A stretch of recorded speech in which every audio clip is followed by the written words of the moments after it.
afternoon, everyone, and welcome to the Lifestyle CEO Show. I'm your host, Donna Maria, America's business lifestyle coach, and you have arrived at the one place on your internet dial where we empower you to break all the rules, build your own corporate ladder, and create the life you love. Today's show is sponsored by Von Nature, the ultimate in natural and organic skin and body care. From body and bath to face, including an extensive line of mineral makeup, Von Nature offers clean products free from fragrances or fillers.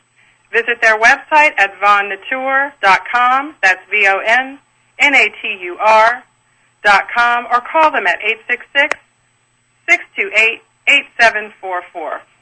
You know, a research firm called eMarketer, which specializes in researching online and e-commerce marketing trends, recently said that U.S. Internet ad spending is forecasted to be $16.4 billion this year, up 30.8% over last year. Clearly, online ads are increasingly influential, yet at best it remains a complicated, ever-changing, labor-intensive, and sort of mushy outlet, especially for small businesses with little time and money. What can a company do to achieve the best return on investment from online advertising? How do you choose which search engines to target?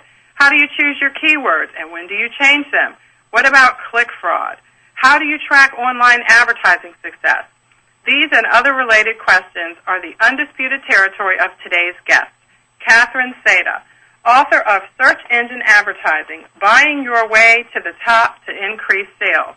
Catherine is an expert in the area of search engine advertising and has helped many companies leverage Internet marketing for over a decade. Her book is fantastic, and she is here to guide us and direct us through the online advertising quagmire. Catherine, welcome to the show. Hi, Donna Maria. Thank you for having me. It's wonderful to have you here. I'm very excited. I want to start off the show by asking you a question that I love to start off my shows with, and that is, we are all lifestyle CEOs, and my listeners out there all have a story of their transition process from full-time traditional work to being an entrepreneur, and I'd like for you to share yours with my listeners. Oh, good thing. I don't get asked this question very often, so thank you. I spent several years, probably 6 years, working for agencies, web agencies and TV agencies, and I think I always had the entrepreneurial spirit, but it took me a while to figure that out. All I knew is that I was ready to start choosing my own projects I wanted to work with, my own clients I wanted to work with, and I found working for agencies, while I had to do all the Internet marketing for clients, I really didn't get to teach. And I know that at my core, I am a teacher.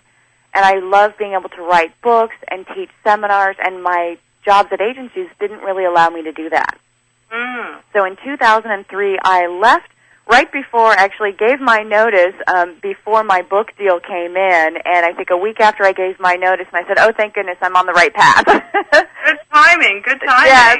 I probably should have waited until the book deal came in, but it was time. Well, now, you know, from the way your book reads, you absolutely are a teacher. You have wrapped your hands around a very difficult and sometimes frustrating subject for small businesses and made it kind of palatable. So I want to definitely jump right in and talk a little bit about that. We'll start sort of with a broader picture and then narrow ourselves down because kind of a context is really helpful to have.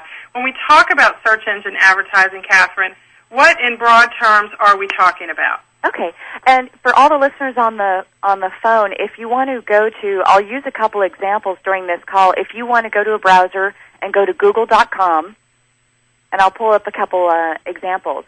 So when you're looking, I'm sorry. I said good. Let's all do that. If we good. can. Okay. So if you're looking at a search engine like Google, let me first explain how the search engines work. There are two different kinds of search results. So I type in, for example, feng shui consultant. And if you type in any keyword, you'll see across the top there's something, on the right-hand side, something called sponsored links. And usually search engines have these. This is the search engine advertising portion. Generally, these are pay-per-click ads where you can buy your way to the top of any keyword you want. Okay. And let me tell you a bit about how this works. Most of the search engines, Google, Yahoo, and MSN, those are the big three when we talk about search engine marketing. For a $5 account activation fee, you can open up an account using your credit card and start bidding on keywords. And you get to actually write the title and description that you see here and then send people to your website. And for the bids, generally, I shouldn't say that. It used to be the highest position got the highest, or the highest bid got the highest position. That's not really the case anymore. Yahoo still works that way, but they're changing. Your position of the ad placement you get is based on a combination of what you're willing to spend per click and your click-through rate. So the search engine... so it's partly determined by the users of the website. It is, because the search engines say this is one factor in determining how relevant your ad is, but it should be no surprise this makes a heck of a lot more money for the search engines, too. Because if you're number one and you don't get any clicks, the search engines don't make any money. Right. Right, got it. Okay. So when I'm like looking at Google right now, and I see sponsored links down the right, and I also see sponsored links at the top with a blue background. Are those different? Nope, they're the same. Usually position number 1 and 2 will get that longer ad copy across the top. So if the search engines offer that placement, 1 and 2 will show up there, and the rest of the ads will show up on the right-hand side. Sometimes you can scroll down to the bottom of Yahoo, for example. They'll have more ads all the way at the bottom of the page. And the text that we see here next to the name of the company with the website link, is that the text that this is, or is that the company's keyword text, or the text that they're using to actually place the ad on the search engine? This is all controllable. So, for example, I typed in feng shui consultant, and these are the ads that came up. So these are the folks who are bidding on that particular keyword. And then the title for something like Google is 25 characters, including spaces. That's the first line. And then you get 2 description lines. Each are 35 characters, including spaces. MSN is actually the same. And Yahoo, although they have longer ad copy to work with, they're really cutting their ads so you basically see the same size ad as Google and Yahoo. And can you tell from looking at these sponsored link results how successful one of these companies' Google ad campaign is as of now? It would be tough because it could be one, certainly the ones in the higher positions are doing well, because if they didn't get any clicks at all, it doesn't matter if they're paying $100 per click or more, they're not going to show up in a top position. So you can't say which is the most successful, because someone could be paying more money, or a tactic is if you can get a lot of people to click on your listings, you can actually reduce your bid. So, for example, wait, did you ask me? No, I said right. Clarification on it. So that way, let's say you were bidding $1 per click, but if you get more clicks than your competitor, you could go down to, let's say, 50 cents per click and still be above your competitor because you're making the search engines more money. Right. Your ad, it's dynamic, right? You can change it. You can go down to 50 cents per click whenever you want to. Yes. Wow. And so let's look at the non-sponsored links. Give us an overview of what those are. So we have the pay-per-click ads, which will normally be across the top because those make money for the search engines. Then in the organic listings, you've got these listings that are kind of in the main body of the search results page on Google. And Yahoo and MSN might bury those a little bit down further on the page because the search engines don't make any money from this.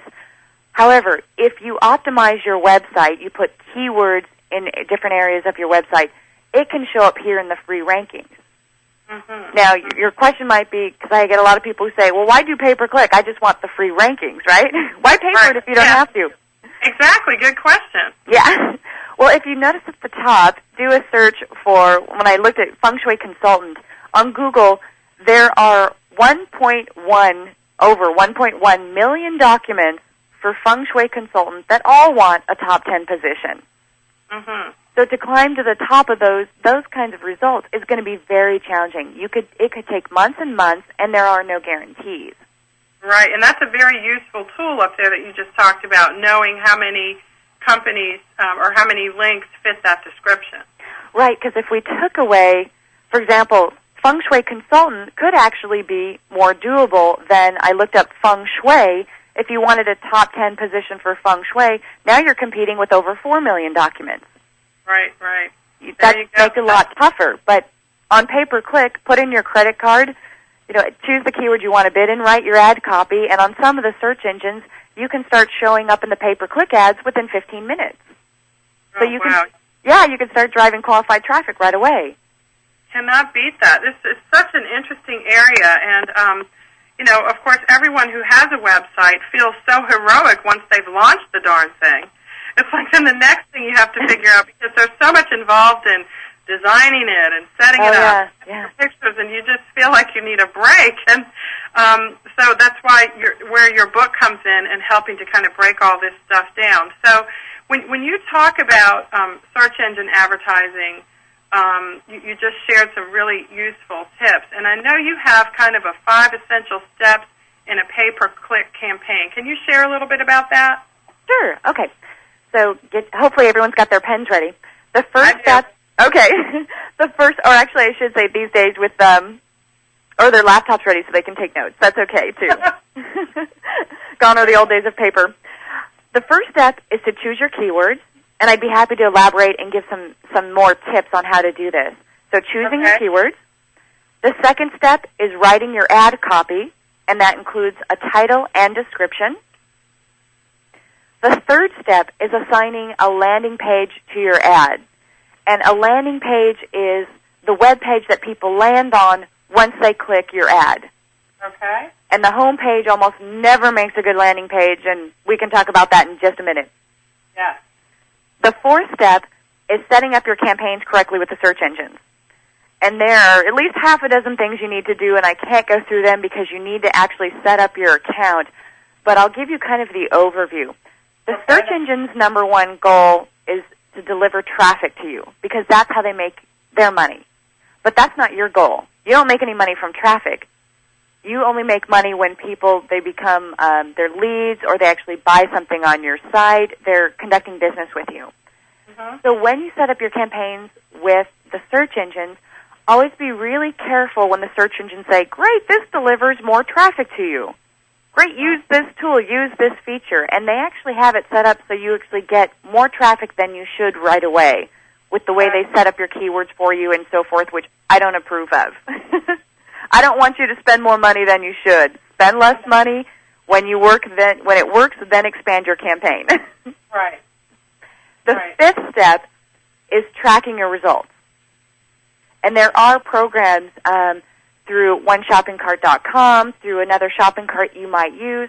The search engines offer free ad tracking tools, so you can actually track the number of leads or sales from every single keyword. And that's important to know. I had a client, and after looking at their reports and studying them, found out that one particular keyword was blowing $2,000 a month for them and not getting any sales. That's pretty important because that was a pretty major chunk of their budget for one particular keyword. Mm-hmm. Well, let's go ahead and start with the first one. Okay. Before we have to take a break, we can start with choosing your keywords, Catherine. Now, any business will tell you, as I'm sure you've heard before, that, you know, they have a million of them, so how do you choose? That's a good question. I always like starting as specific as possible first, because the more targeted you are, the more those keywords are going to convert at a higher rate. So I would rather you spend, $20 and get more clients, get a few clients in to turn into prospects to turn into clients right away, rather than starting with, $100, for example, and maybe you get a few clients, but you've got some more waste. So let's use your example of feng shui consultant. Okay. I mean, consultant is like such a broad term, and feng shui obviously is, judging from the results that came up when you just put in feng shui. Well, so that's good. This is how we can go from broad to narrow. So we're starting with feng shui, or maybe you're thinking of starting with consultant, and those are going to be, in many cases, too broad. They're going to cost too much money. There are going to be too many competitors fighting over those keywords.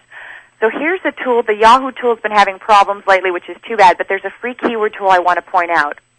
That if you go to adwords.google.com, and this is the name of Google's pay-per-click program. It's Google AdWords. AdSense is a different program. That's for another show. Okay. And then on the page, it'll say there's a link that says Get Keyword Ideas. Okay. And if you click that link, Google has a couple of free tools, and the one that I looked up is called Keyword Variations. And so type in a broad keyword here like feng shui, and Google will show you the average search volume and search trends and give you different keyword ideas. Okay. So I'm looking at feng shui bedroom, feng shui colors, feng shui office, feng shui tips, feng shui mirrors. I mean, this gives you a whole lot of ideas that are very, very targeted for your business. I see. Okay, great. So it's almost like a search engine thesaurus in a way. Yeah, it is. Because sometimes it's hard for us when we're so into our business, we don't necessarily know what our customers are actually going to search for. Especially if we come up with acronyms, for example, that mean something to us but not our customers. And CEOs of large corporations tend to fall into that problem.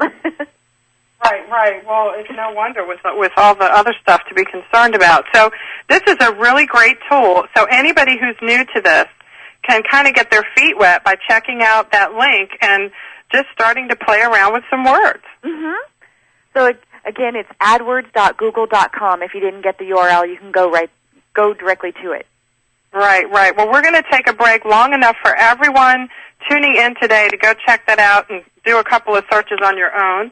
We're going to go to our first break. I want you guys to know that you can win a copy of Catherine's wonderful book, Search Engine Advertising, by calling into the show today and being entered into a drawing to win a copy. So call your questions or comments in about your search engine woes, successes, or challenges to Catherine right here, 800-773-0355. This is the Lifestyle CEO Show. We'll be right back after a short break.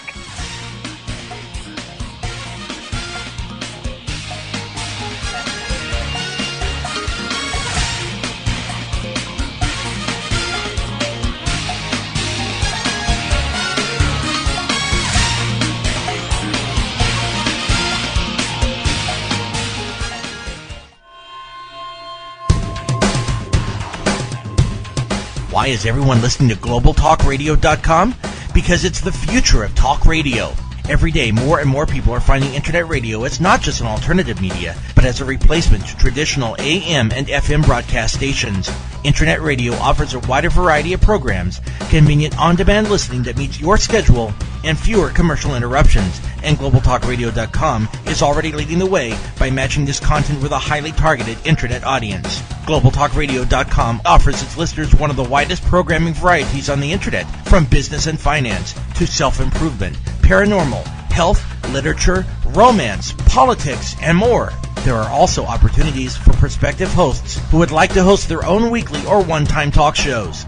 Want to learn more? Check us out at www.globaltalkradio.com and see the future of talk radio today.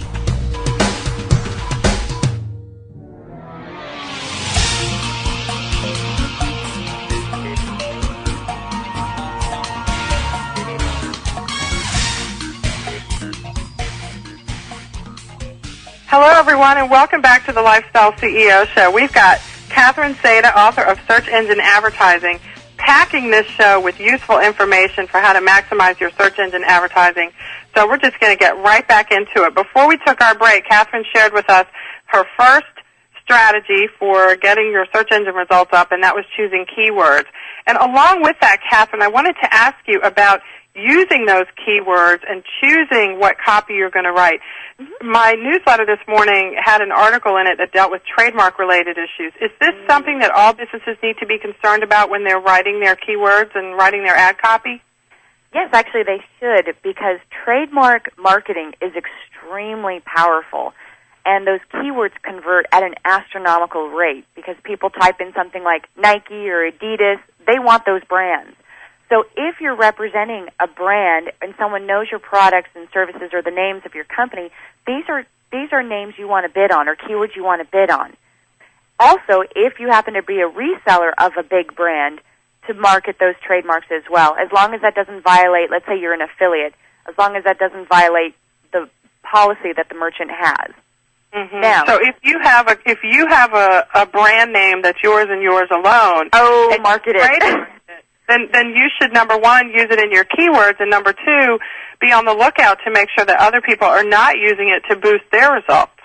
Correct. And there have been, since my book came out, there have been some changes in the trademark space, and I'm actually pretty happy about that. Actually happy with one search engine, not happy with another.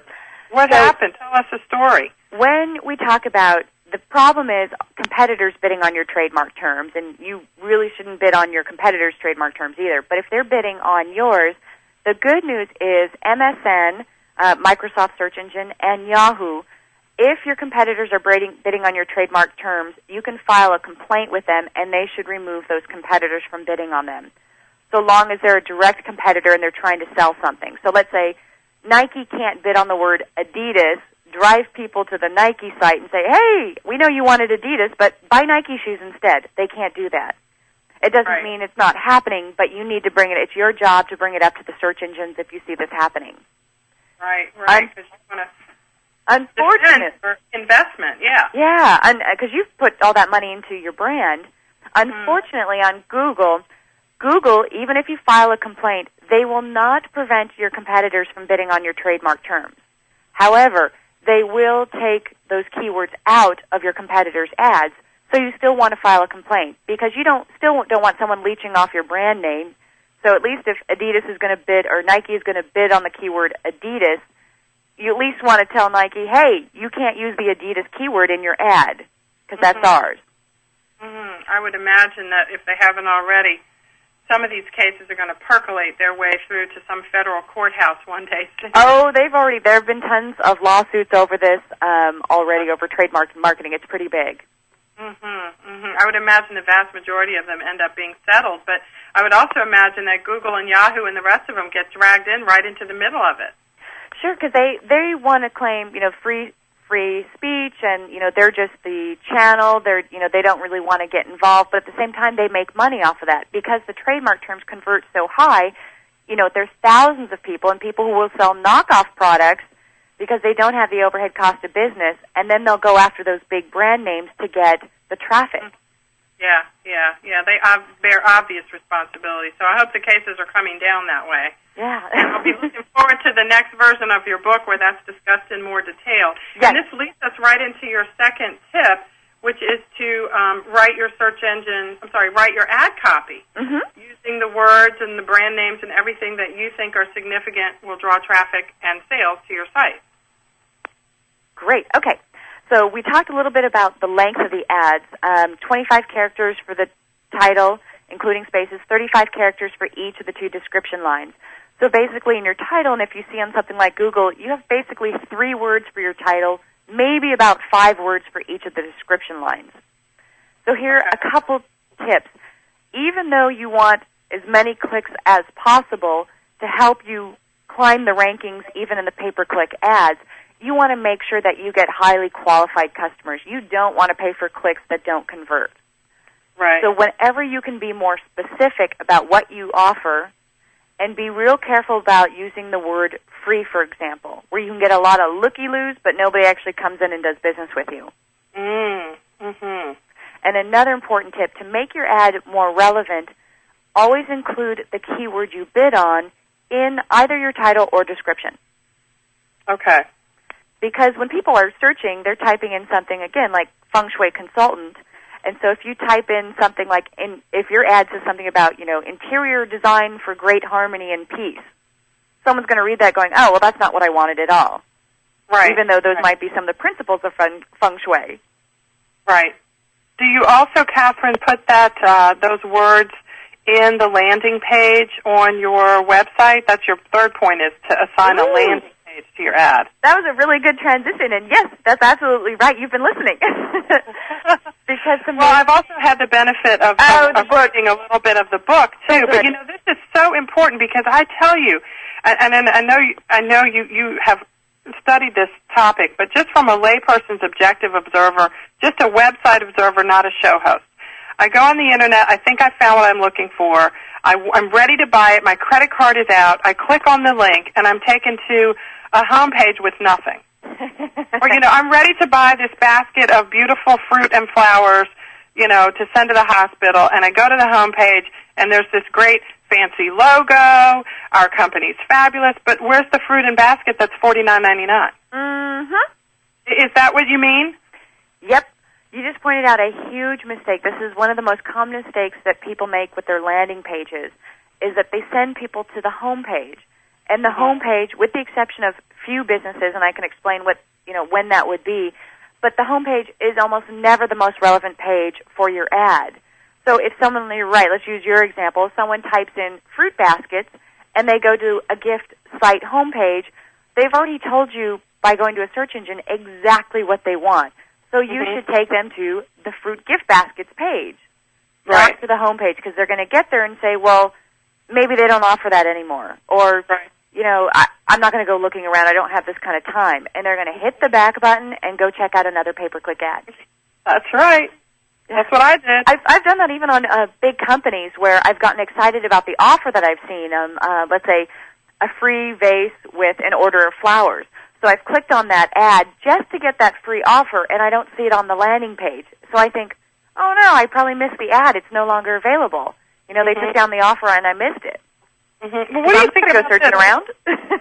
I just put in just your opinion on this. I just went to Google and I put in fruit basket. Okay. And what came back? The first. This is not a sponsored link. This is an unsponsored link called fruits-basket.com. I'm on the home page and I don't see anything about a fruit basket. I see. It looks like it's a video website. Oh. And so maybe that's not true. I haven't entered the site and spent any time there, but it does look like it's a video site. So this is an example, is it not, of how the words fruit basket may not be the best for your company if you're selling fruit baskets, because this is the brand name of a totally unrelated type of business. That is weird. It's like a cartoon, one of those animation type DVDs. Yeah. And so this sort of supports your point earlier about doing some research, and I know your book talks about this in great detail for people who are interested in learning things that may not be for me. I would never think that fruit basket would take me any place other than to a fruit basket of some kind. I'm surprised that, and again, because most of us, I don't know if this brand, Fruits Basket, is that strong of a brand, but now again, they're showing up in the organic, the free search results, but the meta tags that they're probably using, or the site or the copy that's coming off their site, is the official site of the English translation of Fruits Basket, which doesn't really tell you anything anyway. So no, but then if you look at the sponsored links, they all seem quite relevant. Companies like Harry and David and the Fruit Company and FTD, of course. So that's the power of, I guess, using those sponsored links and rising above this animation company. Well, and you brought up a good point too on it's really important to do the research on competitors, because their ads impact your ad. Because in this case, someone's looking at, let's say, there's a whole page of titles and descriptions for fruit baskets.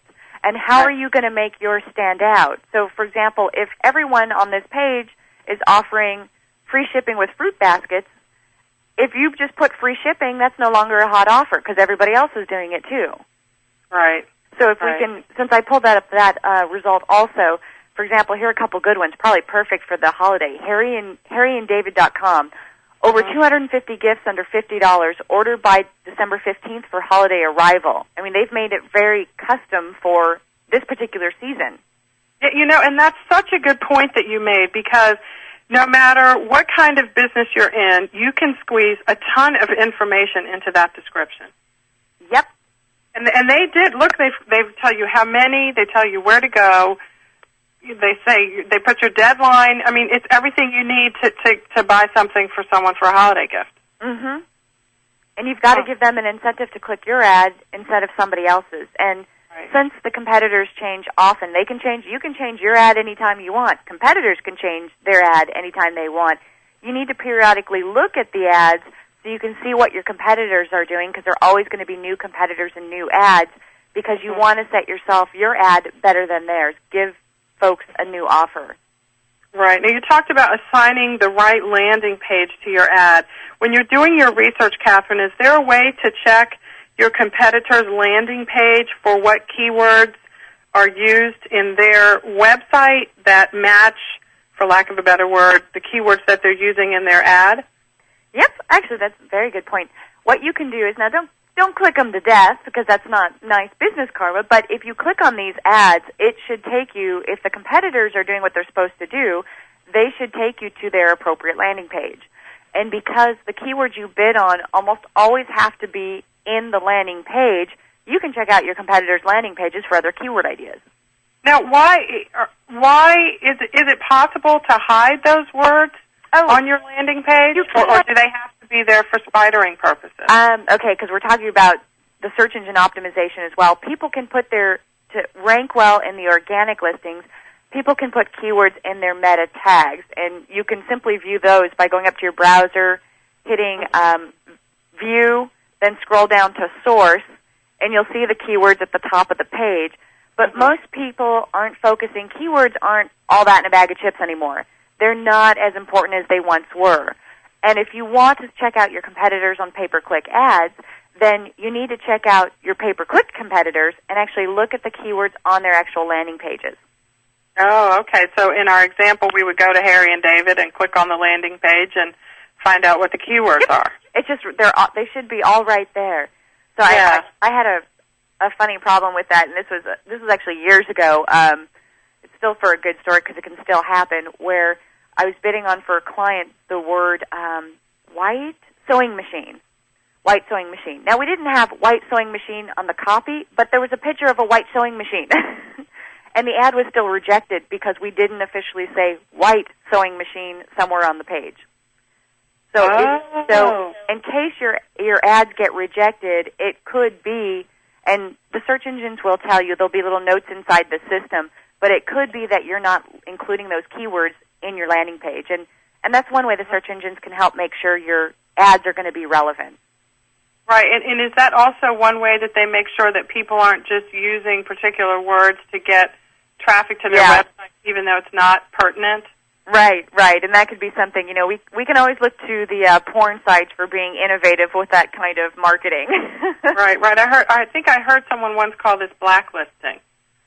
If you want to talk more, probably the black hat SEO, which would be something different. Something like that. I knew it was like, they won't pay attention to you if you keep using words that basically end up frustrating their users. They're ultimately, not going to like you very much. No. Well, those are great. The first 3 points, wonderful. We're going to take a short break and come back and cover the last 2 points. We are here today with Catherine Seda, author of Search Engine Advertising, Buying Your Way to the Top to Increase Sales. We hope that you'll join our conversation today. Give us a call, 800-773-0355. And while you're online, go to Catherine with a C, Seda.com. That's Catherine Seda, SEDA.com. Get some free tips, sign up for the newsletter, and check out the information there about Catherine's services. This is the Lifestyle CEO Show. We'll be right back.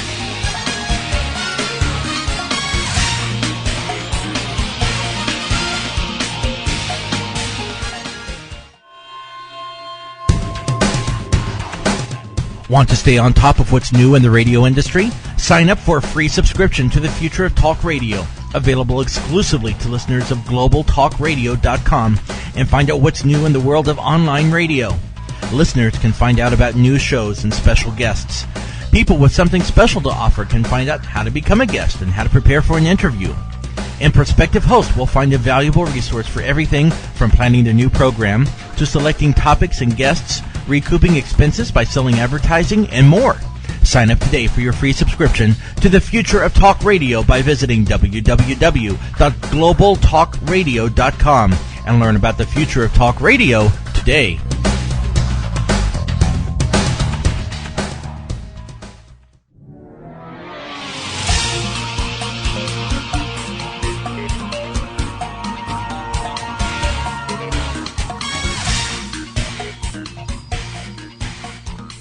Hello, everyone, and welcome back to the Lifestyle CEO Show. We're here with Catherine Seda, and she is giving us the 5 greatest tips on maximizing your search engine advertising. We've got 5 of them. We've gone through the first 3. That's choosing your keywords, writing your ad copy, and then assigning a landing page to your ad. We've got 2 more to cover, Catherine. The first being setting up your campaign correctly.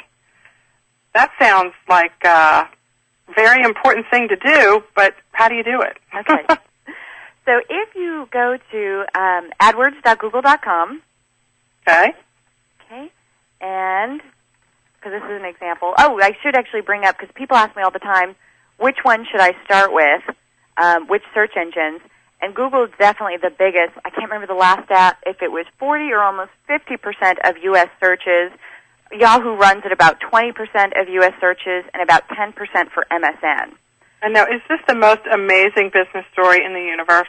These people, these two guys who started Google, I know we're not here to talk about that, but it is amazing. Yeah. It's fun. Anyway, and plus they're getting all this free press, but anyway. I've been doing Internet marketing since 1995, so it's pretty neat to have been in it from the beginning and to have seen it grown up. And I could tell you some fun stories, but I won't bore you into that. And where I was in college and the tools I had to use, and the first time I got to play with Mosaic or Web Crawler was the first search engine I ever used. And We'll have to have you back for that. Yeah. So setting up your campaign correctly. So AdWords.google.com, and what you can do is on this page, just at the bottom it says sign up now. And there is, I don't want to scare people, it's a very easy way to get started. I would click on the standard edition. Okay. You have two choices because you really want access to all the full tools so that you can manage your campaigns better. And what you'll do is go through this process for two reasons. You won't even have to put in a credit card yet, but you can put in a title and description, put in all of your keywords. I won't take you through the entire process because it'll take a little bit longer. Choose the target, the areas, the countries, the cities, the states, the provinces that you want your ads to show up in. You can put in your keywords, and the search engines, before you even put in your credit card, will tell you an estimated monthly budget, which is really helpful because that's the other question I get asked all the time. Well, how much is this going to cost me? Right. So you can start with, if you have 50 or 100 keywords, put them in there and just see how much it'll cost. Then you can delete from there and say, ooh, wow, I really didn't want to spend that much money per month, and look at that one particular keyword is eating 50% of my budget. Mm-hmm. So you can cut out that particular keyword. Now here's one thing. And then, so that way, that gets you a budgeting, which is great. I think that's a really, really helpful tip. Now, in setting up the campaigns correctly, there are a whole bunch of things to do, but here's the most important one that I want to tell you about today, is that when you go through this process, the search engines will start you in a number one bid position. Why? Because they make the most amount of money. Okay, I see. And even though it's, again, a combination of your click-through rate and what you're willing to spend, the search engines say, hey, let's start you off at the highest possible bid. We're going to start you above everybody else. Well, that's not necessarily where you want to be. I'd rather you focus on writing effective ad copy to get more clicks so you don't have to pay as much money. And the number one position is almost never the most profitable one. Really? Can you guess why? No, why? Okay. Think about when you do your searching and you're looking at the search results, and I know I do this all the time. I am a comparison shopper, and so are most people. So let's say we type in a keyword, we hit an ad, we check out that website, we hit the back button, go to the next advertiser. Right? It takes us probably about, somewhere around listing 3, 4, 5 maybe. Now we feel like we're informed shoppers. I see what you mean. Yeah, okay. And now we're ready to buy. So if you're in a number one position, unless there are no advertisers, you're probably overbidding because you're not necessarily getting the highest number of customers you can. It might not happen in the number one position. You might get the most traffic in a number one position because there's traffic, and it does decline from number one on down. Right. But that's not typically where the greatest sales happen.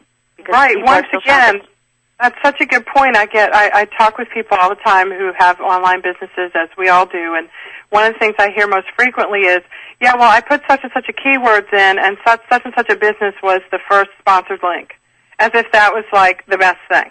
Yeah. Yeah. And intuitively, you'd think, oh, wow, gee, they must really know what they're doing, and perhaps they do. But what you're saying is that just because they're getting more click-throughs doesn't necessarily mean it's translating into dollars just because they're at the top spot. Right. Wow, that's a great point. People compare shop, and I do the same thing. I want to see who's out there, check out the offers, so clicking, people click the back button. Right. So if you can even aim to fit into, the top 5 position is generally good because some of these search engines will show the top 5 results or so on other search engines. So, for example, if you're, number one on Google, you'll be number one on AOL. They feed their results to other search engines and other websites as well. Mm-hmm. Mm-hmm. So you get a lot of traffic by usually maintaining a top 5 position. Wow. Okay. And it kind of goes back and forth between that for most companies, right? One day you may be on the very top, the next day you may not be. Right, because there is some fluctuation because people are changing their bids or they're changing their ad copy, or some advertisers drop out, new advertisers jump in. So another question is being able to monitor this program. In some cases, some small business owners, they might come in and check their ads once a week, and that's fine for them because they're not spending a whole lot of money, or their competitors aren't really active, and they're thinking, great, I'm maintaining a top 10 position, that's all I care about. Mm-hmm. In other cases, for large corporations, I'll usually recommend bid management tools which help automate the process, but you could be updating your bids every hour. Mm-hmm. Mm-hmm. Now, I know we want to get to number 5, but Catherine, I have to ask this question. What kind of tips can you offer for people to manage this stuff? I mean, it's really, do you have to hire someone? Should you hire somebody for a little while to get the hang of it, to train you on it? What has been your experience with small businesses? Generally, what I recommend to small business owners is that they outsource the search engine optimization side, because that's a lot more technical on using the meta tags and getting links to the site and doing programming types of things. Pay-per-click is more of a marketing function, and by actually at least starting to do your own pay-per-click ads, you will get so much information on your customers, on the keywords they're using to actually buy something from you, the ads that work best for you. And you can, again, get started. You can start with, if you want to, just 10 keywords. You can put in a budget. The search engines, that's another good tip. The search engines let you put in a daily budget, and I highly recommend doing that. So you can say, look, I only want to spend $5 a day or $100 a day, whatever the amount is. And then you can come in and check your ads for the first couple weeks. I would do it every day just to see what's happening, see how much you're spending, see what's going on with your keywords. And then at some point you can, again, you might be in a position where you can check your ads once a week and be fine with that. And changing new ad copy, if you can, monthly or at least quarterly. But again, small business owners who, might panic about that, put up some ads and see how they do. Right. And if they do pretty well, you might be able to ride off that ad for several months before you change it. Right. Right. Okay. Well, that brings up tracking your results. Let's see. How do you find out how your ride is going, Catherine? Yeah. The search for small business owners, they can start with the free search engine tools, Google, Yahoo, and MSN. They have free tracking tools. Now, what I like is that at least it shows you the number of orders or leads from each keyword. What they don't do is they don't show you the revenue numbers. And what I like to do is actually see, I use the search engines to show me, okay, great, this month I've spent $500 on keywords, but I like a third-party tracking tool to show me, cool, I made $2,500 off those keywords. Now, how can you get that kind of service? So, Conversion Ruler is one low-end tool, low-cost tool that can help you with that. So I like that one. If you have a shopping cart, you've got another free option, which is pretty cool. So if you're using oneshoppingcart.com or Yahoo, I don't think that stuff, right? Yeah, they have something called an ad tracking tool. So in your system, it's the coolest thing. You can put together submit a keyword to oneshoppingcart.com, and they will generate a tracking URL for that particular keyword, and that will be the landing page URL you'll use in the search engines. I hope I didn't get too technical there. No, you didn't actually. I don't think so. And most people can at least start with the point you made about a lot of people, don't they, Catherine, have at least some little bit of tracking tool capability through their hosting company that they may not even know about. Correct. Yeah, that's very true. So if anything, this call just showed you, hey, you've got free tracking tools you can use you might not be using right now. Yeah, get on your hosting company website or call the toll-free number and find out how to activate those. And that's another way, right, to kind of get your feet wet, because this can seem so unmanageable and overwhelming at first. It can. And so for the small business owners who are now a little panicked, thinking, I don't know if I can do this, you don't even have to. Here's the simple way for tracking. Set a budget. Let's say you want to start with $100 for the month. So you put in, you'll put in the daily budget for that. spend the $100. Don't worry about the tracking tools for now. If you get new business and you're not doing anything other than pay-per-click, then you know, great, that $100 turned into $5,000 worth of new business or $1,000. Yeah, sign us up for that. Yeah, you don't have to I get crazy about the details about finding out how much money each individual keyword makes, but again, if you start with $100 and you get, a 5 times or 10 times return on your investment, if you get some phone calls or you see online orders come in, then you know it's working for you. All right. Now, Catherine, what do you see as the things that are on the horizon for search engine advertising? What are the things that we're going to have to be on the lookout for over the next couple of years that are sort of percolating there up to the forefront? We're kind of already seeing, some developments in local search advertising is huge. So if you're a local-only business, or even if you're not, companies or consumers are getting a lot more sophisticated about typing in regional keywords into their search. And so people are typing in San Diego catering or, Life Coach New York. People are getting more sophisticated. So that's one thing that many business owners should start considering is doing local search advertising and hitting that market. The problem I see, it's still this way, even with large corporations, people are paying the least attention, advertisers are spending the least attention on improving their landing pages. And that's where a huge difference can happen. Because all the traffic in the world doesn't matter if nobody does business with you once they hit your website. That is so true. If you notice that a lot of times when you go to a website and you see the bottom of the page says, 3,049 hits or whatever, or how many visitors we've had. Yeah. Kind of like, yeah, and? Yeah. People will get very excited about pay-per-click going, great, I can pay for clicks, and I think, who cares about the clicks? Show me the money. Right. How much money does this make you? Right. You have to be able to correlate that, and your book does such a good job. There's sections in there about calculating that return on investment, and I think this is just such a great categorization, Catherine, that you've done here. You've taken a lot of information and put it, in different chapters where they all make sense, and so it's almost like each chapter is a book in and of itself. Like there's a section here on click fraud, which is a whole issue, in and unto itself. Trademark infringement, there's another one. Mm-hmm. So this is a really great tool. I encourage people to check it out. Catherine Seda's book, Search Engine Advertising, Buying Your Way to the Top to Increase Sales. Now tell us, Catherine, in a few minutes that we have left, how we can learn more about you and maybe where you're going to be speaking in 2007 so we can check you out and meet you personally. Oh, good.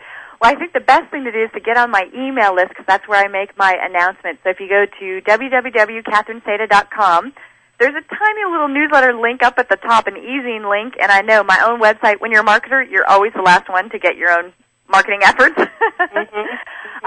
And I will be speaking at an event. I don't have the details yet, but in Los Angeles, the end of January, an event with Entrepreneur Magazine because I'm one of their columnists, and it's a women's small business conference, so I'll definitely keep you posted on that if you sign up for the newsletter.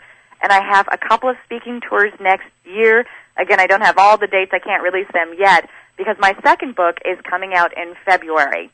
And it's a book, it's an internet marketing book for small business owners with a heavy emphasis on how to not only attract customers, but at the same time get those free search engine listings in the organic search results and also how to attract the press. So, what a great threefer. You'll have the advertising, the free listing, and the media thing all together. We've got to get that. Yes. Okay. Well, we'll be looking for that, and we can visit your website, CatherineSeda.com, to find out when that book is going to be available. Can I have you back after it's out? Oh, yes, please. That would be great. I'd love to have you again. Thank you so much for joining. It was great to have you. Thank you. I want you guys to know that I've got some great shows coming up for you next week. On December the 18th, we've got Elizabeth Hagen, who is Making Your Life Easier. This is the Family CEO, which stands for Calm, Efficient, and Organized. Elizabeth is going to be here next week to help us, hopefully, be all three of those things throughout the holiday season and into the new year as we plan our businesses for 2007. So I'll see you next week when Elizabeth Hagen will be here. In the meantime, get out there and break all the rules, build your own corporate ladder, and create the life you love. Have a great week.